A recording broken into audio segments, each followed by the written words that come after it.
and welcome to the October Mighty Mile a Minute Calendar Blanket Stitch Strip. This month we are going to be using the Harlequin pattern. Harlequin patterns are going to be very familiar to most of you. It's a repeating pattern of diamonds in contrasting colors. So black and white like my tights, or maybe gold and red and white. You're probably going to associate it with the court jester, which is why we thought it would be a great pattern to turn into a stitch for the October strip. The Harlequin strip is a series of solid and open diamonds. So 2 solid diamonds, 1 open diamond in the center, and those are constructed every 2 rows. So this is a 2-row repeater pattern. And again, if you've done a custom number of rows in your stitch strip that ends you on an odd row, don't worry, I'm going to show you where you start your border and it'll still look just as nice, so no worries there. And also remember, if you are joining your borders and you find that some of your strips are a little shorter or a little longer than its neighbor, don't worry, because the join as you go smooths everything out, and at the end of the project we're going to be blocking it. So don't worry about tension, because that's something we're going to worry about at the end. But this is a really neat little pattern. And there's also some nifty open work that happens in the middle of the strip, so very elegant. Anyway, that's what we're up to today. So let's grab our hooks, grab our yarn, we'll grab our blankets that are getting ever larger. We'll head on over to the craft table and we'll stitch it up together.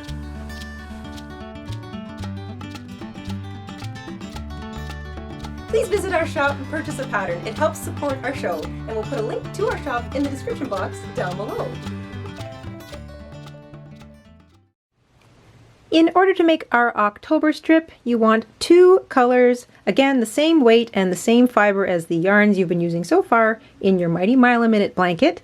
For your main pattern color, color A, you're going to want around 120 yards. For color B, which is the border color, you want around 80 to 90 yards, the same amount as all the other strips.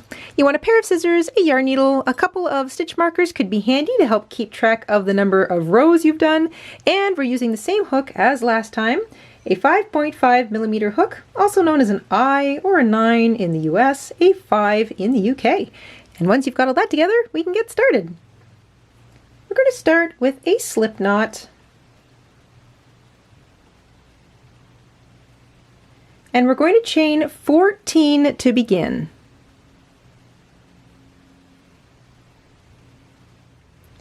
Once you've got 14 chains, we're going to count backwards to the 6th chain from the hook. So 1, 2, 3, 4, 5, 6. So find the 6th chain from the hook, and into that chain we're going to double crochet 3 times.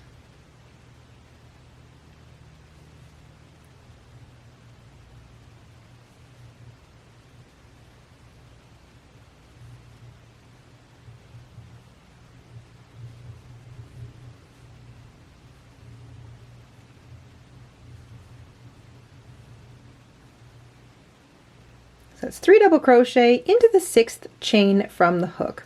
We're going to skip 2 chains, find the next chain, we're going to double crochet,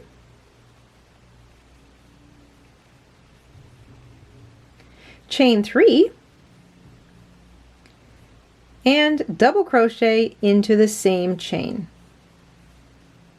So that sets up our second diamond. We've got the first half of the first diamond, the first half of the second diamond, and now we're going to do the first half of the third diamond. We're going to skip 2 chains, find the next one, and work 3 double crochet into it.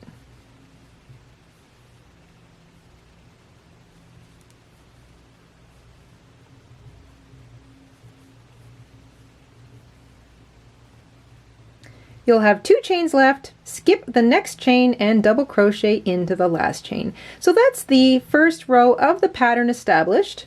All of your odd rows will look like this, but of course they'll look just a little bit different going forward because you won't have all of these turning chains over here. But those are the 3 motifs you're going to have in every odd row. 3 double crochet all worked into the same chain or a standard shell. Double crochet, chain 3, double crochet worked into the chain or the stitch 2 stitches past your first shell. That's a really wide V-stitch. Skip 2 chains and 3 more double crochet into the next chain or another shell, double crochet into the last chain. So that's 3 motifs for row 1. Row 2 is the even row, the part that we close off all of our diamonds with. We're going to chain 4. So every even row begins with a chain 4. That counts as a double crochet, chain 1. And that chain 1 is mirrored down here by this little chain. Remember, whenever you're kind of doing a close-in row, you want to mirror the spaces and chains beneath. And that'll look a little more clear after we get to the end of this row. We're going to work a double crochet 3 stitches together across that 3 double crochet right there. So we're going to yarn over, pick up a loop in the first stitch, and work the first half of the double crochet. So that leaves you with 2 loops on your hook. And we're going to do that twice more. Yarn over, pick up a loop in the next stitch, work the first half of that double crochet. You have 3 loops left. Yarn over, pick up a loop in the last of those 3 double crochets, work the first half of that double crochet, and you've got 4 loops on your hook. You've got 3 half-worked double crochets there. Yarn over and pull back through everything.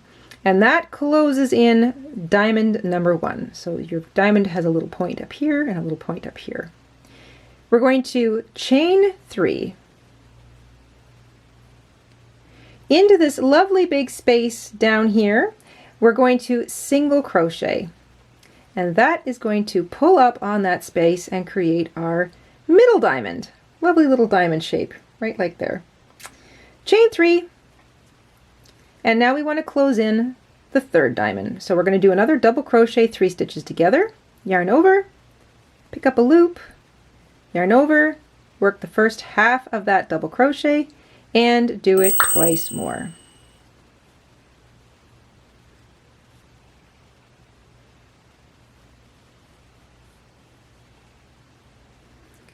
When you've worked the first half of 3 double crochets across those stitches, you'll have 4 loops on your hook.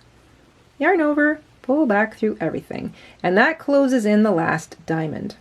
We're going to chain 1 again because we want to mimic the little chain space down here.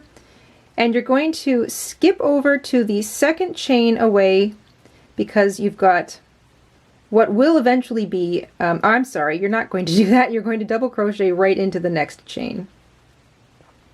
I'm getting ahead of myself here.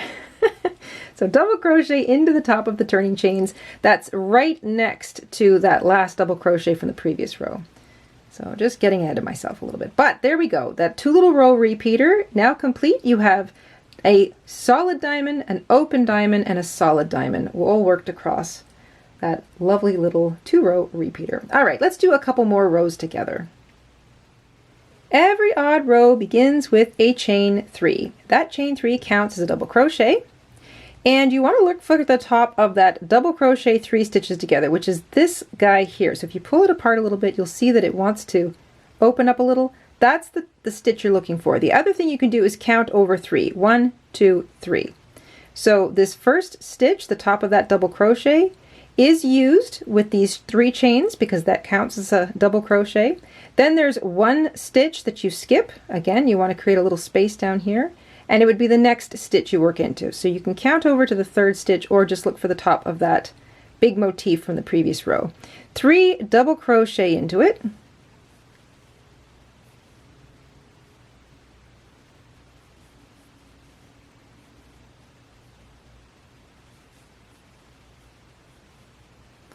No chains. Look for the single crochet from the row before. Pretty easy to see. You're going to skip those 3 chains. There's the single crochet. And you're going to work that really wide V-stitch into it. So double crochet, chain 3, and double crochet all into the single crochet from the previous row. That sets up the bottom of our next diamond. Then you want to hop over, so skip 3 chains, or three chains. Find the top of that double crochet 3 stitches together, which is always this little kind of open bit here. And you work 3 double crochet into that stitch, and that is the bottom of our 3rd and final diamond. And now, now we skip a chain. So you'll have 4 turning chains from the previous row. One of those chains, the one right next to the top of that little motif, or that now large space, mimics this chain 1 space down here. So we skip that chain, go to the next chain, and double crochet into it. This is also the 3rd chain of the chain 4, so it's another way of saying it. The double crochet into the 3rd turning chain of the chain 4, because those 3 chains counts as a double crochet, so it's like you're double crocheting into the top of a double crochet stitch. So that is your odd row. You've created the bottom half of 3 diamonds, a solid diamond, an open diamond, and a solid diamond. Row 2, or the even row, we chain 4 to begin. The chain 4 counts as a double crochet, chain 1. You're going to identify those 3 double crochets from the previous row, and you're going to double crochet 3 stitches together across it. So you start and work the first half of a double crochet stitch in each one of those double crochets. You'll have 3 half-worked double crochets and 4 loops on your hook. Yarn over, pull back through everything. We're going to chain 3, find that lovely big chain 3 space from the previous row, single crochet right into the middle of it. That creates your open diamond, chain 3, skip over to those 3 double crochets from the previous row and double crochet all 3 of them together. So double crochet 3 stitches together across those double crochets. That completes your final diamond in the row, so the other closed diamond. Chain 1, because we want to create that space, and you just find the top of the chain 3 from the previous row, which will be the chain right next to that place you just worked, and you're going to double crochet right into it. So no skipping chains when you get to the end of an even row. And there you go. So that is odd, even, odd, even. That's 4 rows, and you can see you've got a complete set of diamonds every 2 rows. So solid, open, solid, solid, open, solid. Okay, I'm going to turn you loose now. You're going to work this little repeating pattern until you get up to row 78, or whatever row count you're getting to. And once again, if you've got an odd number, it's still going to look nice because you're just going to end up with a shell, a large V stitch, and a shell in your final row. So it'll still look nice when you go to add your border. But all you want to do is repeat rows 1 and 2. Remember, your odd row counts starts with a chain 3. Into the top of the previous motif, you work 3 double crochet. 1, 2, 3. No chains. Find the single crochet from the previous row, work a really wide V-stitch, double crochet, chain 3, double crochet all into that little single crochet from the previous row. No chains. Find the top of the last diamond, double crochet 3 times into the top of it. No chains. You're skipping the first chain away from this bottom motif. You find the second chain and you double crochet into that. So that's your odd row. Your even row starts with a chain 4. That counts as a double crochet, chain 1. And now we close in the diamond. So we double crochet 3 stitches together across that shell from the previous row.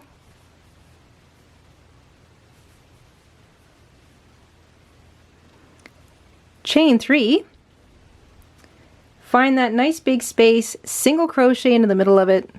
That completes your open diamond. Chain 3.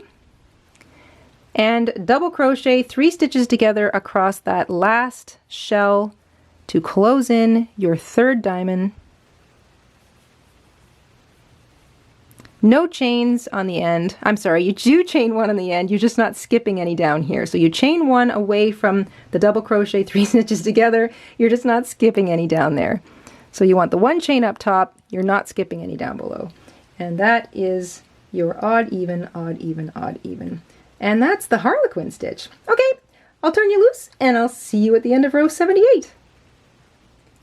If you're ending on an odd row, for me this is row 77, you would begin your border row in this corner space with your first shell. Your middle shell will be worked into this nice big middle space, and your other shell will be worked into this space between the post and your other shell. So space, space, space. So that's if you're ending on an odd row. I've reached row 78 now. This is an even row, so I'm going to fasten off.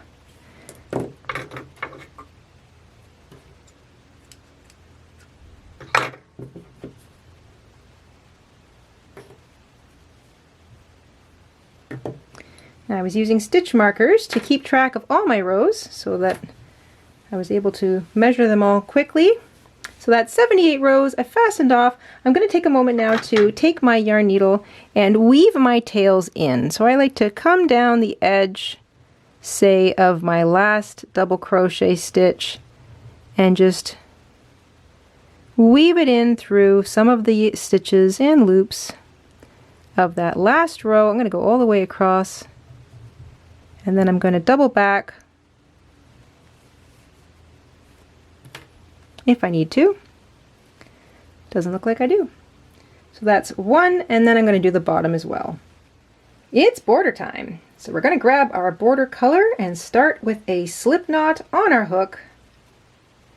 This is the same border that we've added to the previous 9 strips, so it will look very similar to you. It's the granny shell stitch pattern. We have 3 shells across the top of our strip, 78 shells, or as many shells as you have rows down the sides, the 2 long sides, and 3 across the bottom. So we're going to join our yarn with a slip stitch in the corner space. That'll be the space between the post and the motif. Chain 3 to begin. That counts as a double crochet. 2 more double crochet into that space to complete our first granny shell. You can leave your tail out to the back or work over top of it as you go. It's entirely up to you. No chains between shells. We are now going to use the top of the single crochet, this little stitch from the previous row. If, again, you ended on an odd row, you're using this big space right here. You want the very middle of the row to work those 3 double crochet into. I'm fiddling with my short tail here. Okay, 3 double crochet into that middle stitch. That's shell number 2. Find the space on the other side. That'll be the space between the post and the motif. If you're the row before, it's the post and the motif. So that corner space, 3 double crochet. And that's it for this side. So just like the previous rows, you've got 3 shells across the top, 3 across the bottom, and as many shells as you have rows running up and down the long sides. There are 2 chains in each corner, and because we're doing the join as you go, as we turn into the row that we're going to the side, I should say that we're going to join, we chain 1 to start the corner. Grab our blankets. We're joining to the side of September, which was the ornamental fan stitch. Find the top corner space, slip your hook into it, join with a slip stitch, chain 1 to complete the corner. I'm going to move my blanket now sideways. So I'm working down the side. Before I leave that top corner, I'm going to work 3 more double crochets into it, and this becomes the first shell along my long side. So now I'm joined. Might be easier to look at it this way. So there's the join, there's the 3 across the top, there's my first shell running down the side. It sits right opposite that shell. I'm looking for the space between shells along the side. So every 3 double crochet there's a space. Slip your hook through it and slip stitch. Move to the next row. Nice big space between the post and the motif. It's another nice thing about this stitch pattern. The spaces along your row edges are nice and easy to see. You're working those 3 double crochets around the post, which is either a double crochet or 3 chains. You find the next space between shells on the other side, slip stitch to join, and you get this lovely little simple join. Don't worry about rippling or bumps or anything like that. Your tension will be smoothed out when we block the whole thing at the end. I'm going to let you go. It's the same old 3 double crochet into each row edge, join with a slip stitch between the 3 double crochet from the previous strip, and I'll hook up with you at the bottom.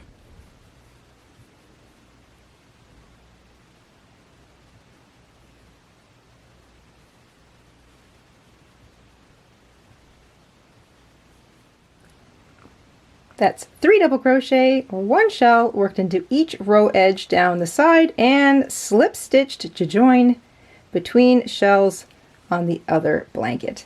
That takes you all the way down to the bottom. When you work your last 3 double crochet into the bottom space, so there's the last space down there, chain 1, join with a slip stitch in the bottom corner. Remember, we're starting into the corner, so you chain 1 into the corner, slip stitch, chain 1 out of the corner, and now we're going to work across the bottom. So I'm just going to move everything here.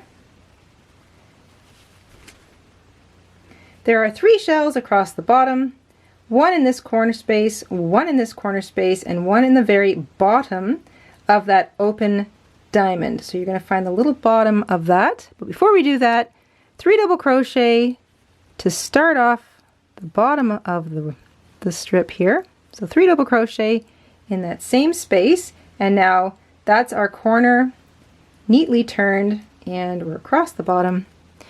Remember, no chains in between shells unless it's a corner. Find the bottom of that open diamond, 3 double crochet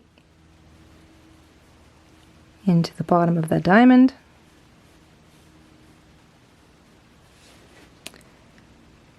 jump to the next corner space. There it is there between the post and the shell. That's from row 1, 3 double crochet, and that's the bottom done. So 3 shells across the bottom to mirror the top, and now we chain 2 to turn the corner, and we're on the home stretch. We are working 3 double crochet into each row edge all the way up the other side. You're working around the post. Don't forget that the first shell of that side is worked into the same bottom corner space. There we go. So shell, chain 2 shell into the corner space. And then you just look for the next row edge, 3 double crochet, no chains between shells along the straightaway. Just 3 double crochet into the edge of each row. And I'll see you up at the top.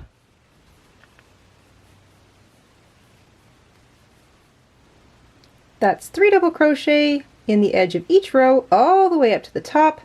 Your last set of 3 double crochets worked into the same space that you joined your yarn in, or where your first shell is. Chain 2 to turn that last corner. Find the top of that chain 3 that began the entire row and slip stitch to join. You can fasten off. You'll have 2 little tails there. Take a moment to weave in those 2 tails with your yarn needle, and that's October all wrapped up. The October Harlequin stitch is another strip that looks nice going upright or upside down. So if you've added it in upside down or right side up, it doesn't matter. It looks the same coming or going. So no worries if you are doing it left-handed, or if you got confused, or you maybe flipped it upside down. We've had a couple comments about that.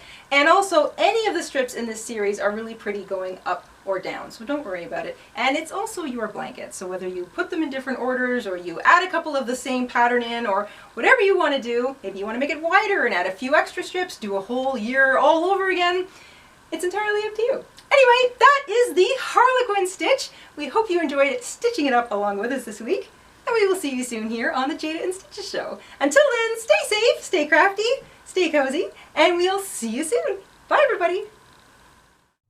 Hi everybody, Mr. InStitches here. Thank you for watching today. Here are some of our other videos you might be interested in. Oh, and don't forget to subscribe.